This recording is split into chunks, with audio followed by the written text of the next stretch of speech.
I'm going to go and just remove this for a second and hide this out of the way. Right. Hey kids, hope you are well. Now, we are coming on to building up and finalizing our models at the moment.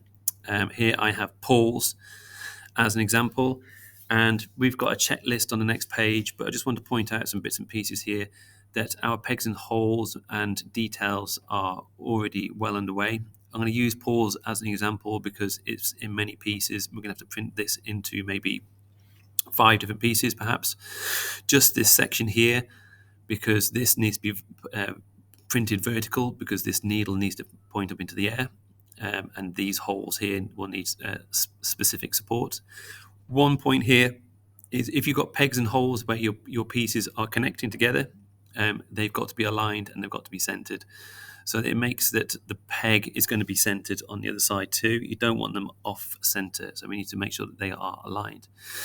We want to make sure that we've got lots of detail. I'm going to look at Dominic's in a moment and see if I can find Rui's as well, because I know there were some good examples in there. So this is our checklist that we're going to be using for this lesson, next lesson, and quite possibly the lesson after, but we want to be really starting to print in 3 lessons' time.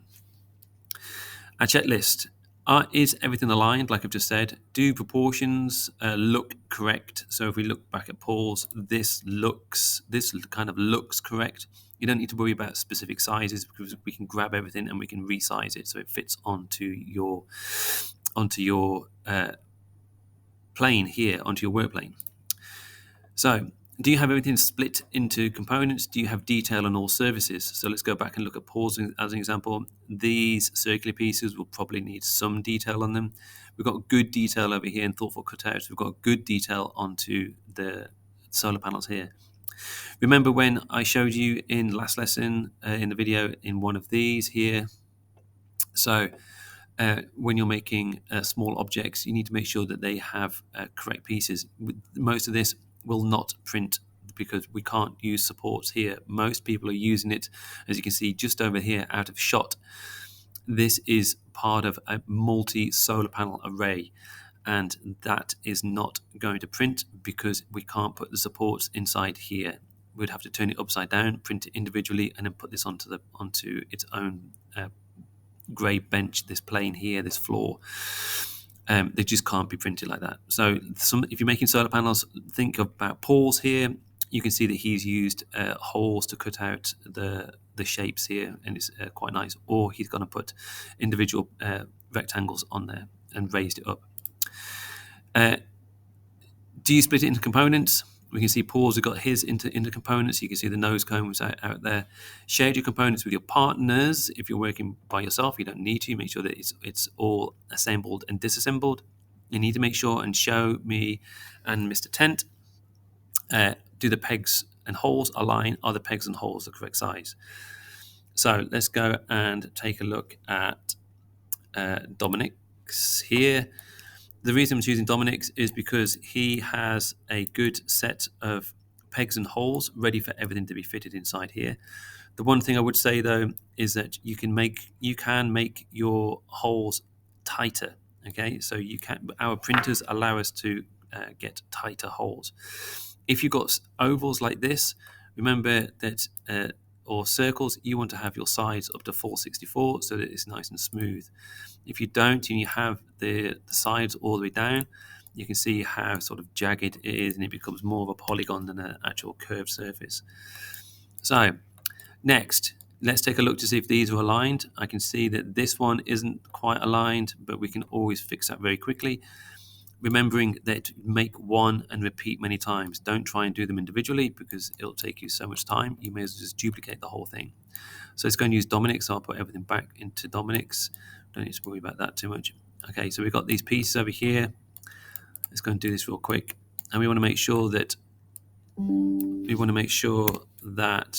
rid of that update. These are aligned. So go to our align tool and make sure that they are all fitting like that, and then repeat that one and copy and paste that one. This size here, this piece here is the individual piece that's going to be the marker for this and the size for the holes, remember. So if you do have pieces that need to be assembled like this, so we have a peg and a hole for this here, okay, we can then just go and group all this, and then we can go and duplicate it.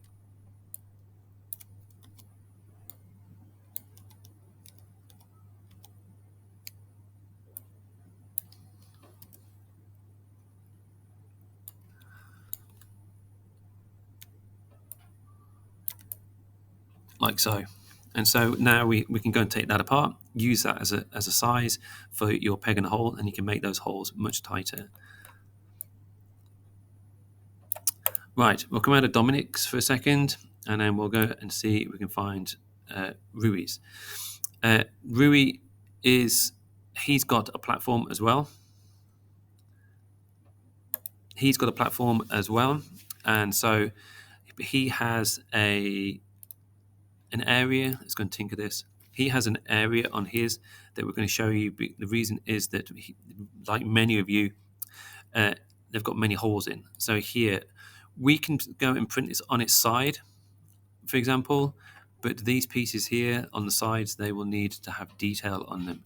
If you're unsure as to what the detail is, we will put both those models on the board that we've used before, as well as we'll give you the actual printed out models. One thing to make sure is that all your pieces are joined. Okay, you need to have pieces that are joined together. Okay, when you go and group them entirely. Let's go and take a look at one more.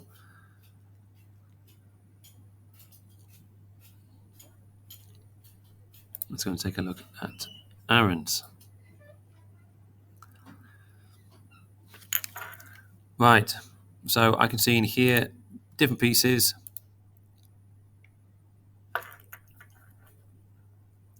And it looks like we can go and make them all together. Good level of detail, excellent level of detail. So here you can see that this is made, this is repeated, and then built many times. So this piece here has been made, the detail has been made on one particular item and then repeated many times. And then we have what looks like these pegs and holes that are going to be joined onto the other item. So this item here will obviously need to be exported like we did before as an STL, and then we can go and save this and go and share it with our partners, perhaps via Bluetooth. Right, people, that's where we're at. We have to go and make sure that we've got these pieces together, and we're going to go and make sure that we can go and assemble these together. And by sharing them, I'm going to start to put the models all together in each other's work planes. Making sure that you have your name class over here.